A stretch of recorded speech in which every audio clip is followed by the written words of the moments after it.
hari igihe Imana iguha nk'ubutumwa nawe ukabutekerezaho ukibaza no kubera iki. Turebe ku banyagitugu babayeho. Dukunda guseka abanyagitugu babayeho. Ese tureba igitugu isi iriho muri no minsi, reka tubiganireho. Abanyagitugu babayeho, abo dukunda kwita twumva ni ba Hitler. Abanyagitugu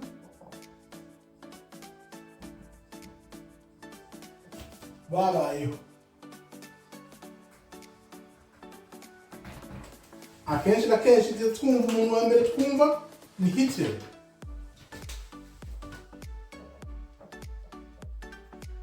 Hitler ni ibyo twumva, tukumva ba Stalin.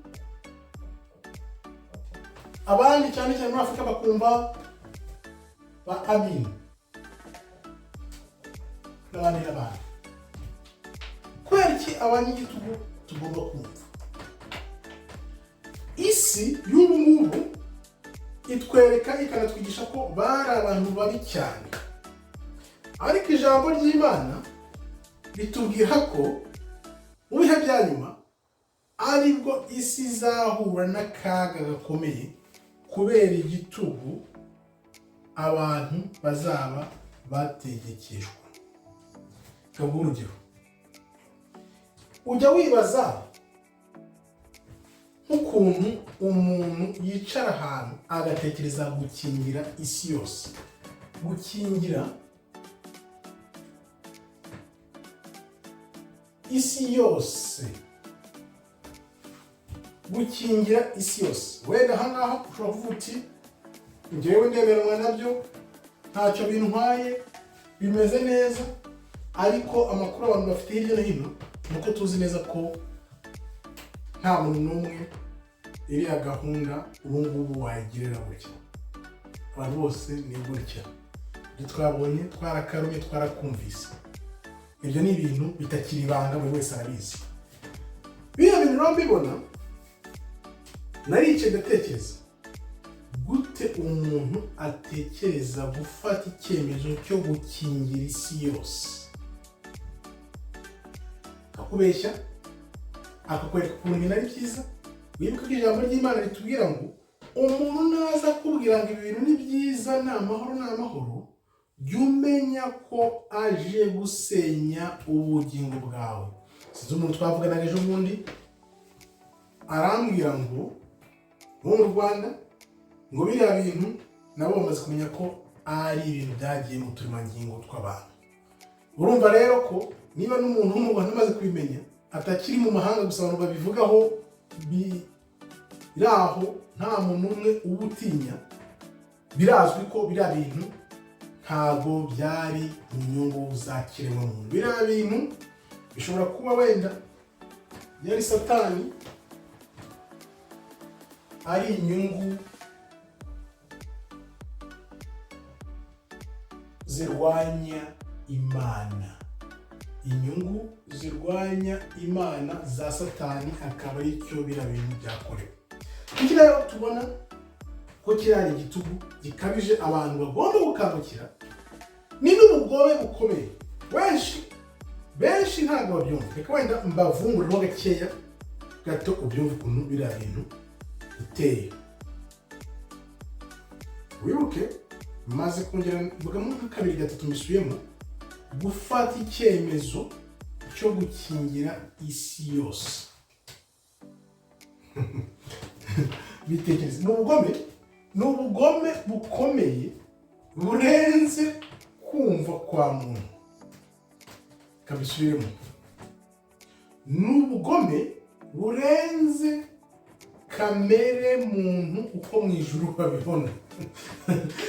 Reka sinzi urabona ndabigusobanurira, kuko biriya ni ibintu umuntu wari mu byutse yabonye imyaka 10 mbere y'uko biba.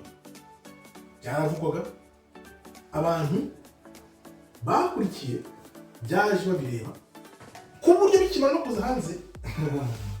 Reka gahunda ni iherero, ni ukuyobora muntu mu mujyo wa Satani, ku buryo noneho gahunda bafite mu myaka izaza izaborohera, kubera ko biriya bintu byamaze ucengera mu bantu, akaba mu maso y'Imana cyangwa abantu bari mu bubyutse barebesha amaso y'umutima atari ay'umubiri. Biriya bintu ni ubugome bw'indengakamere. Biriya bintu ni ubugome bw'indengakamere bwakorewe inyoko muntu. Ubugome bw'indengakamere. Biriya ni ubugome navuga ndengakamere.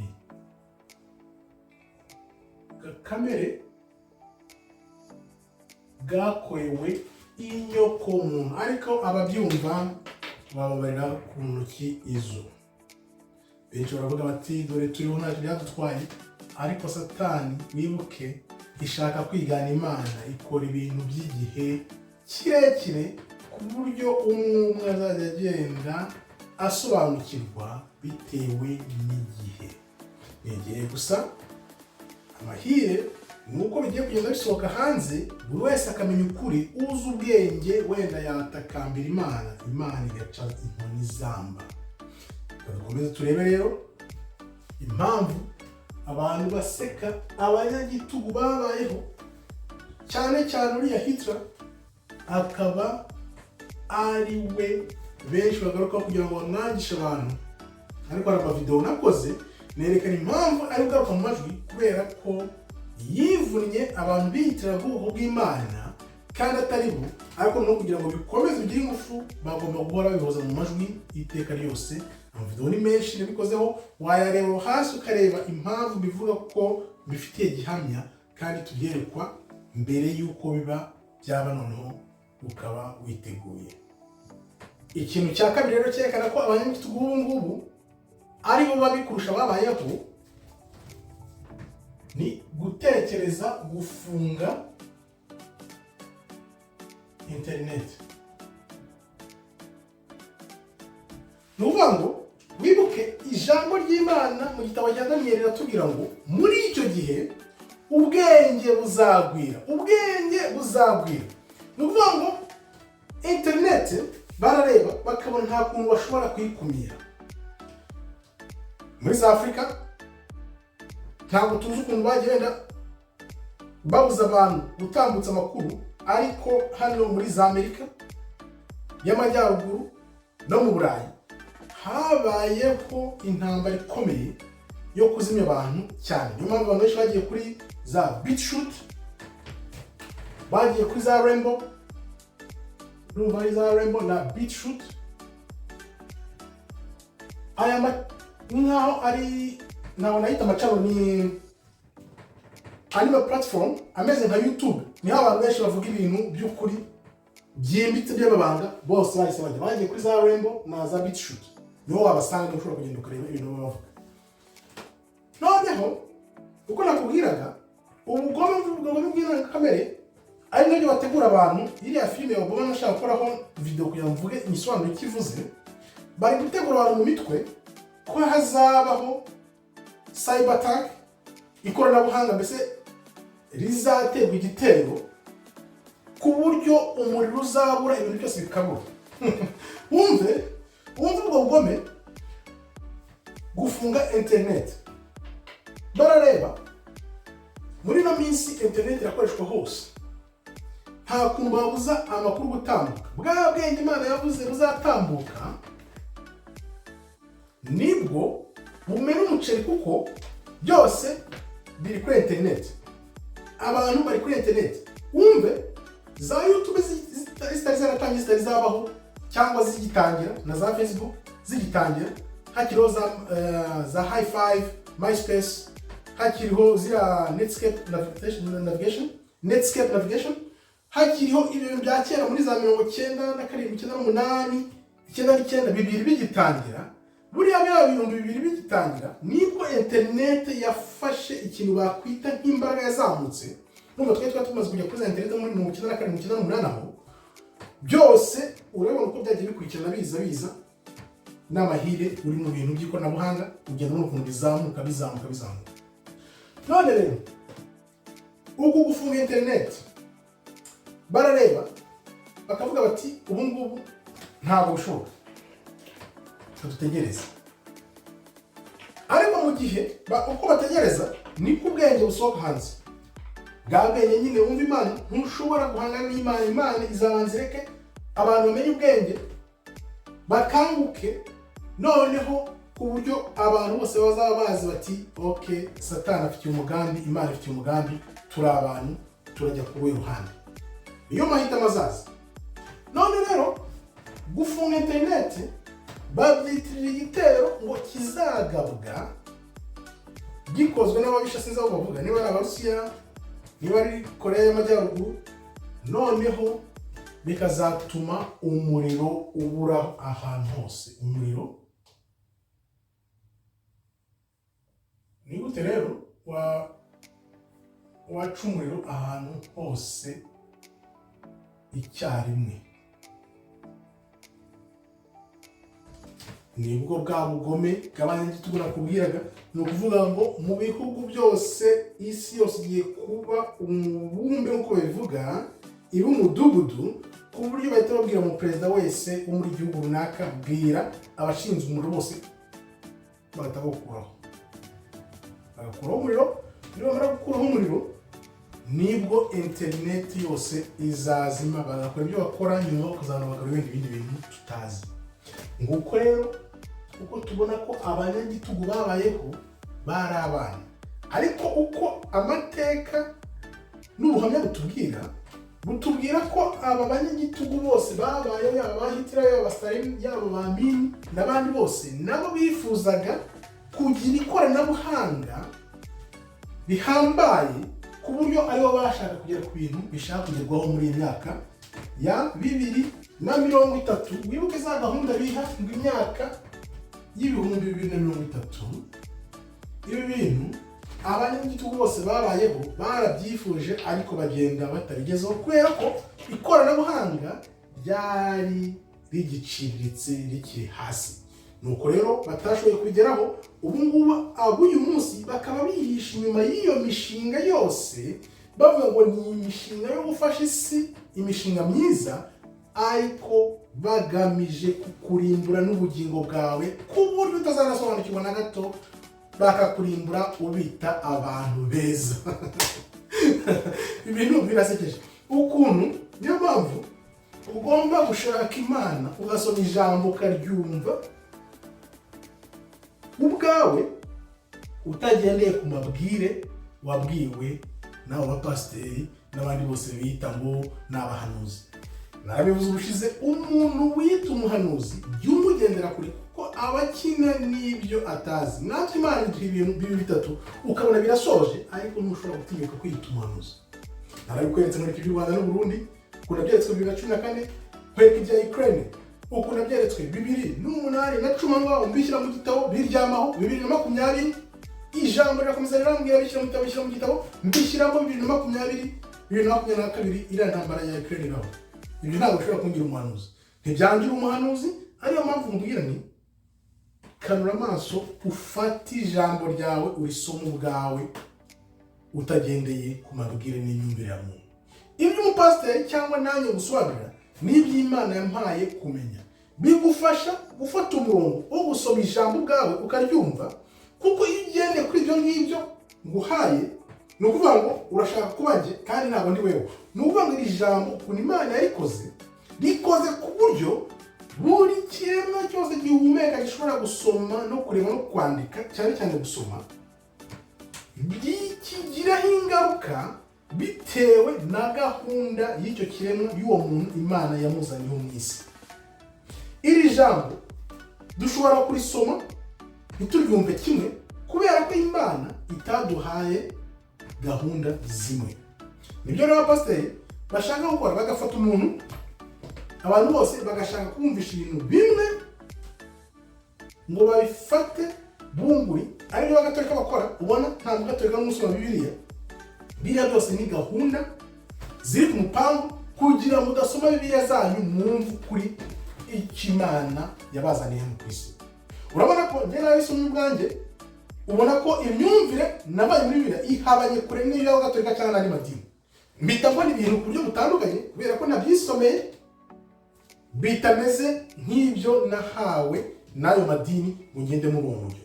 Buri muntu wese wisomeye Bibiliya wareba afite uburyo yumva Bibiliya, afite yumva ubusabane direct n'Imana, hatarimo umuntu w'umushabitsi mo hagati, ayo bapasiteri, ayo bahanuzi, aba bose b'ibinyoma, abo bose bavaho, kuko Imana yaduhaye ijambo. Dore umuhuza usibye Kristo wadupfiriye ku musaraba, ari waduhuje n'Imana kugira ngo Imana yongere itubone neza, tugaragare neza, tugirire imbabazi.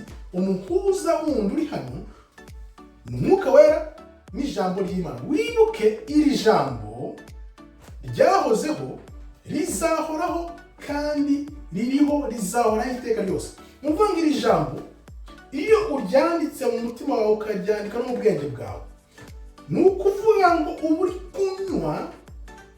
kunywera ku munwa wa Kristo, uba uri kunywera ku munwa wa Kristo, kubera ko ibi ni ijambo Imana yavuze. Nibyo bita kunywa unywereye ku munwa wa Kristo, kubera ko ari we wabivuze. Imana yaremye ivuga, yaravuze birandikwa, iravuga birandikwa. Ibi nari bifashe ukabyinjizamo neza ijambo ry'Imana, ukaryisomera ubwawe, wa Mwuka Wera na Kristo baragufasha, noneho bakaguha imbaraga zo kumenya ijambo nyajambo Imana yashaka kumenya. Ariho abapasiteri n'abandi bahanuzi b'ibinyoma bateye bayobereza abantu, kuko baba bazi ko iri jambo icyo risobanuye n'uko rivuga, bayobya muntu akisanga ari mu magorwa akurikiye nk'intama buhumye. Nuko rero tumenya ko iyo wisomye ijambo ubwawe aribwo utsinda ukanesha Satani. Mbere rero yo kwanzura mvuga ukuntu abanyagitugu bazamburwa ubutware, reka manze mbwira abantu bese turi kuri YouTube. Abantu turi kuri YouTube harimo abategeyeho amahahiro, niho bahahira, ariko nashaka kubwira buri muntu uri kuri YouTube utegeyeho amahahiro, shaka ikindi kintu ukora ku ruhande, ku buryo umunsi bavanyeho uwo muriro utazabura indamu, kuko abantu bategeye indamu kuri YouTube bazaboroga umuborogo utazashira, kubera ko umunsi bagize gutya bakavuga bati uwo muriro turawuvanyeho, za internet tuzivanyeho, igihe runaka bashobora kuzagenda bongera nka za lockdown zabaye, bashobora kugira umuriro umunsi tuvanyeho amezi 3, yashira bakongera handa 3, yashira bakongera handa 6, umwaka ukirenga 2-3. Weho utagiye kuri YouTube unuzavana amahahiro, sinzi uko uzabayeho, niba utari kwiteganyiriza ngo ubike cyangwa se ubure undi murimo wakora. Ibyo ni ibintu nkubwiye mbona bizabaho, kuko gutegera kuri YouTube gusa ngo nuzabona amahahiro, ibyo bizagutera umuborogo utazikuraho. Niyo mpamvu rero Imana itubwira cyane cyane dutanga ijambo, turitangira ubuntu, nta muntu umuciye amafaranga, nta muntu umwe uvuze ngo mfasha mpereza ibintu ngibyo. Wenda bishobora guterwa n'uburyo umuntu abayeho, nuko Imana wenda yagushoboje, ariko umuntu uri muri YouTube uvuga uti ni honyine nzategera amahahiro, ibyo bizagutera umuborogo utazikuraho.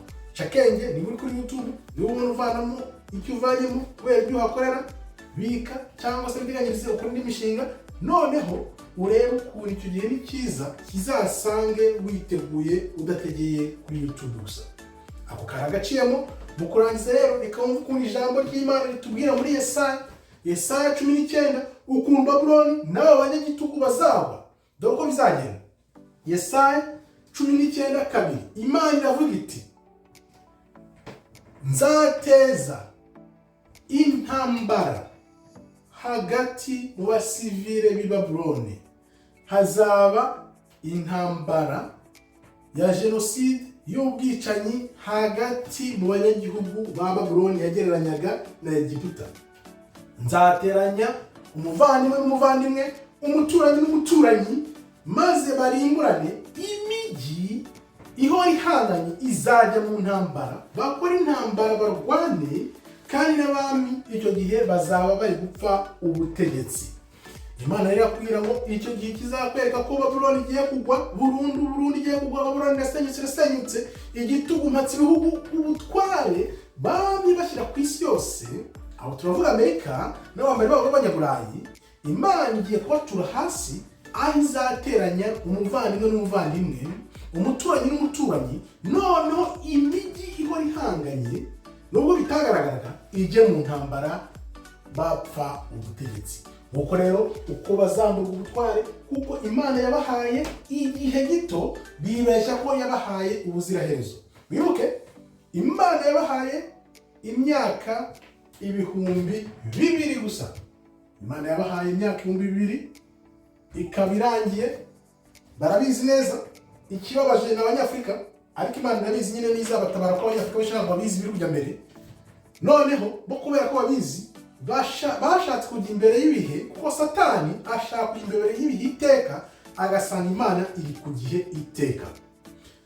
Bashatse ko bikora rero, bahindura muntu kugira ngo umuntu agume ari hasi aha, ari mu myumvire y'isi, ntajye hejuru aho Imana ashaka kumuzamura. Imana rero akaba ariko izakora ibitangaza, ikuraho izi mpatsi y'uruhu kugira ngo yongere yimike abirabura. Urumva ubwo bugome bakoze, biriya byose bakoze kubera abirabura, kugira ngo abirabura batsongera kuzamuka bajye hejuru, noneho babagumishe hasi. Kubera ko urumva babashyizemo ibi bintu mukaguma muringaniye bari hasi, ntabwo muzakonekita ngo mujye hamwe n'Imana, uko Imana yabagennye kugira ngo izongere ubutware.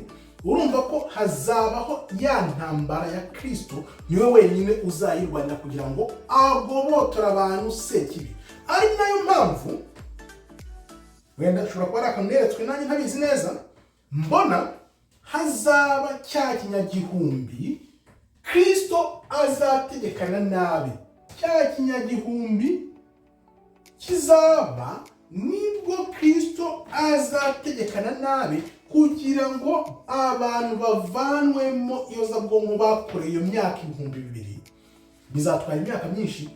Imana ishobora kujyaho kigahita ibikora, ariko Imana uzi ko ikwereka gahoro gahoro. Nubwo umunsi umwe ku Mana ari nk'imyaka 1000, ariko Imana iguha icyo gihe nka muntu nk'ikiremwa, kugira ngo noneho izongere ihe umuntu amahirwe ya nyuma, kiremwa muntu agaruke mu nzira nyazo ziboneye Imana. Ariyo mpamvu Kristo azaza akayoboza inkoni y'icyuma iyo myaka 1000.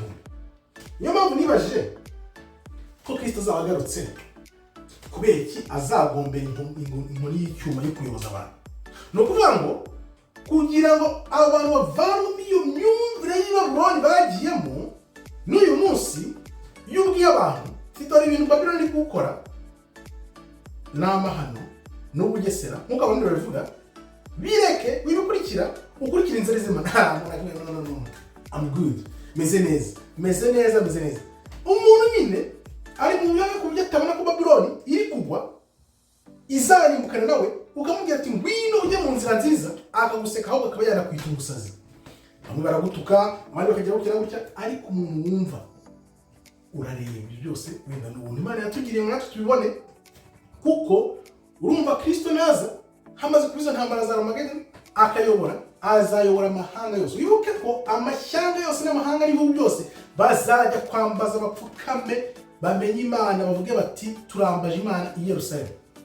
Biri muri Bibiliya, urabizi, nta muntu utabizi. None ni gute niba Kristo azaba amaze kuza, Abanyagitugu bamaze kuvanwaho na gahunda zabo, bafite za Satani murazizi, za gatandatu n'ibyo byose, niba bamara gukubitwa hasi, ni ukubera iki Kristo azakenera inkoni y'icyuma kugira ngo abantu bayoboke. Abantu harimo abantu njya mbona bavuga ngo ni igitugu nacyo, ariko ntabwo wakwita Imana umunyagitugu nk'uko benshi babitiye kubivuga. Ni uko kamere muntu, uko umuntu ayobowe, uko umuntu yaremwe, n'uko umuntu ayobowe, ni ibintu bigaragaza ko umuntu iyo adafite inzira iboneye y'Imana, ari mu nzira y'ubuyobe, iteka biganisha ku kurimbuka. Ayo mpamvu mpora mvuga ngo Satani azisenya. Satani ubwo ashyiramo ingufu yirukansa ibintu ngo ajye imbere y'ibihe, niko arushaho kwisenya. Abantu bagakanguka, bakabona ukuri. Ejo bundi isi yose nayo imaze kumenya ko bari abantu babirabura bari muri Amerika, aribo Yuda, ari ubwoko bw'Imana. Noneho ubundi bwoko 10 bavuga bwazimiye buri muri Afurika, nibwo buzakanguka noneho baze hamwe nk'inkoni imwe mu kiganza cy'Imana. Tuvuga tuti rero ibi bigenda byegereza, urumva ko birashyushye, bigeze aho rukomeye, aho umuzungu yamaze kubona ko igihe cyamusize, ariko nta yandi mahitamo, byanze bikunze agomba kurimbukana n'imbaga nyamwinshi. Nta nubwo bareba ibyabaye muri Egiputa, bo baratekereza bakavuga bati dufasha abantu bose tukabatera biriya bintu tukabahindura. Ni ukuvuga ngo Imana niyo yaza, niyo Kristo yaza ntabaje kureba nta cyabera. Urumva dufite amahirwe yo kuba twakomeza dufite ubutware tubayoboye. Urumva ni ubuyobozi nyine, kugira ngo bagumane ubwo buyobozi bagomba gukora ibishoboka byose. Naribazaga iki umuntu yakora biriya bintu gukingira isi yose. Urumva no kubyibaza n'amarangamutima, ariko nta mikino nyine agomba gukora isi yose akayikingira kugira ngo ayigumane ayiyoboye muri cya gitugu. Niba nabitekereje nawe ndabyumva, ibintu birakomeye kabisa. Ibintu birakomeye, atari umwuka ubikweretse ntabwo wapfa kubitekereza. Urumva ko kugira ngo bagumane ubwo butware, ubundi hari dimension 12. Karebe wenda ko nabishyira hano, kuva hano ku isi aho turi hano hasi kugera kuri dimension ya 12. Ni ukuvuga ngo kugira ubusabane n'Imana buri ahantu koko mu mwuka hari 11, 12, hano 3, 4, 5, 6, 7, 8, 9, 10, 11 hano nanibeshye, hano hari 10, 9, 10. Izi ni dimension ziriho. Twebwe aho turi hano kuri 3. Kuri 3. Ni ukuvuga ngo uko ugenda uzamuka kuri nivo ni kugenda ugira noneho bwa busabane n'Imana. Niba turi kuri 3, mwumva ukuntu bikomeye hano, mwumve neza. Umuzungu yize ukuntu yakora ibintu byagumisha umuntu kuri 3. hano kuri 3. Bya bintu babigutemo kuko igihe turimo tugenda twegereza, wibuke navuze bya bintu ku bwenge buzagwira. Imana yavuze ubwo bwenge n'ijambo, abantu bazasoma ijambo baryumve nk'uko bataryumvaga mbere. Ibyo bizatuma bazamuka ku manivo. Noneho uko ubwenge bugenda buzamuka niko bazagenda bazamuka ku manivo. Ubu ngubu twabonye ko turi ku nivo ya 5, ariko kubera ibintu Satani anyuze muri Abanyagitugu navuze, babashyizemo kugira ngo abantu bagume kuri nivo ya 3. Niyo mpamvu babishyizemo abantu kugira bagume hano hasi, ntihagire uzamuka noneho bakomeze batsikamiwe n'Abanyagitugu. Ariko Imana yavuze ngo nta cyakorewe ahatabona kitazagaragara, ko byose bizajya ku mugaragaro mu mucyo, abantu bose babimenye. Abantu bazamenya ukuri. Niyo mpamvu ugomba kunyoterwa n'ukuri kugira ngo uko kuri kuzakubature. Murakoze rero, Imana ikomeze ibarinde. Shalom, shalom, shalom.